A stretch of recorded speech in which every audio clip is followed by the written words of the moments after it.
Hello viewers, hope you all are fine there. So कल हमने बात की थी अस्थमा और कोरोना वायरस के बारे में। अस्थमा क्या होता है, उसकी पैथोजेनेसिस क्या होती है और कोरोना वायरस क्या होता है। आज हम बात करेंगे कि हम किस तरह से अपने आस्थमेटिक होने के बावजूद भी अपने लंग्स को किस तरह से इतना मजबूत कर सकें या स्ट्रॉन्ग कर सकें कि वो कोरोना वायरस इन्फेक्शन यदि गलती से भी हो जाए तो वो उससे फाइट बैक कर सकें। तो ये इसका कोई डाइटरी करेक्शन या वो नहीं बता रही हूँ मैं। डाइटरी करेक्शन या immune boosting respiratory immune boosting foods और मेडिसिनल हेल्प वो हम इसके नेक्स्ट एपिसोड में बात करेंगे। फिलहाल हम बात करते हैं कि हम इस रूटीन के साथ कैसे अपने एस्थमा एक्शन प्लान को एक्चुअली कंट्रोल करेंगे, जिससे कि हमारे लंग्स उतने स्ट्रांग बन पाएँ कि हम कोरोना वायरस इन्फेक्शन से वो लड़ सकें। अब जो अस्थमा पेशेंट्स हैं उन्हें एक बात का स्पेशल ध्यान रखना है कि इस वक्त उन्हें अपने अस्थमा को बेस्ट पॉसिबल वे में कंट्रोल करके रखना है by making a asthma action plan. अब अस्थमा एक्शन प्लान क्या है उसे हम थोड़ा सा बाद में डिस्कस करते हैं। पहले हम और चीज़ें डिस्कस करते हैं, कैसे आप अपने आप को प्रोटेक्ट कर सकते हैं अस्थमा के अटैक्स आने से।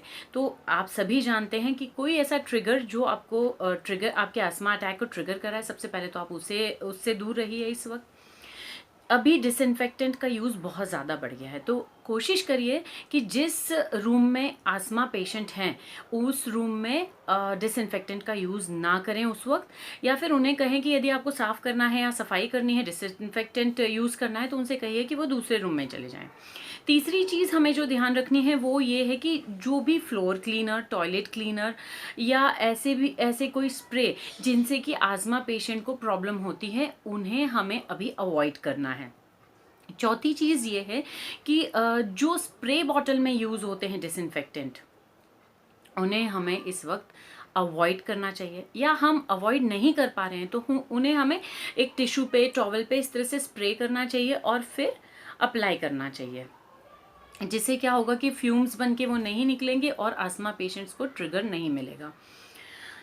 पांचवी चीज़ जो हमें ध्यान रखनी है कि जो हमारे डेली रूटीन की चीज़ें हैं, जैसे रिमोट कंट्रोल हुआ, जैसे मोबाइल हुआ, जैसे हमारा टेलीफोन का नॉब हैंडल हुआ, डोर हैंडल्स हुए, नॉब्स हुए, किसी भी चीज़ के लाइट के स्विचेस हुए, काउंटर टॉप्स हुए या डेस्क्स हुई, कीबोर्ड्स हुए, की होल्डर्स हुए, टॉयलेट फॉसेट्स हुए या सिंक्स, उन्हें हमें डेली बेसिस पे क्लीन करना है इस वक्त, ताकि कम से कम चांसेस हों अस्थमा के ट्रिगर होने के।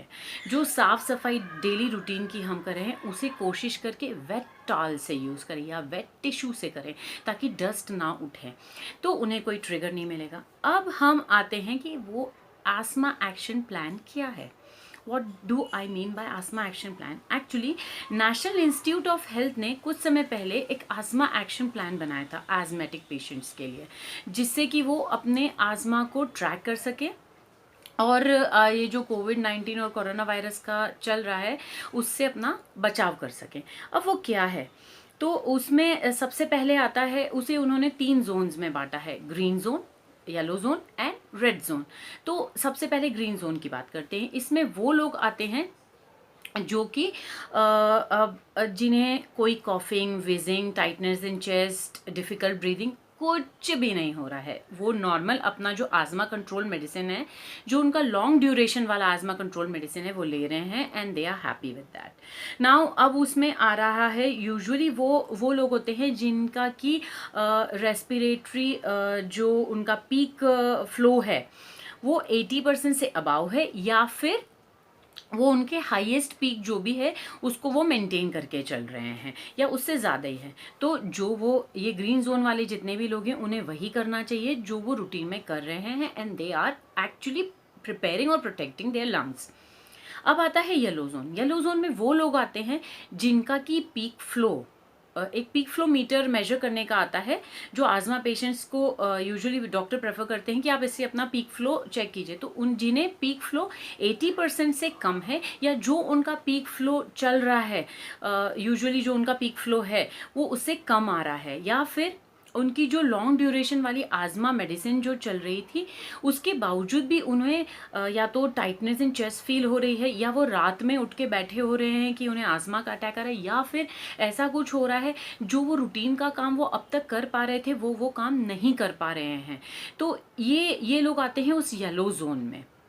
अब इन्हें क्या करना चाहिए? येलो ज़ोन वाले लोगों को इस वक्त ध्यान रखने वाली बात ये है कि जो उनका लॉन्ग ड्यूरेशन वाला जो मेडिसिन चल रहा है आज़मा का, जो उनके डॉक्टर ने प्रिस्क्राइब किया हुआ है, उसके साथ साथ जो शॉर्ट ड्यूरेशन वाला आज़मेटिक मेडिसिन है जो डॉक्टर प्रिस्क्राइब करते हैं, कि जैसे जब आपको थोड़ा हल्का लगे, वीजिंग स्टार्ट हो, कॉफिंग स्टार्ट हो, तभी आप ये मेडिकेशन ले लीजिए, तो ये सीवियर नहीं होगा।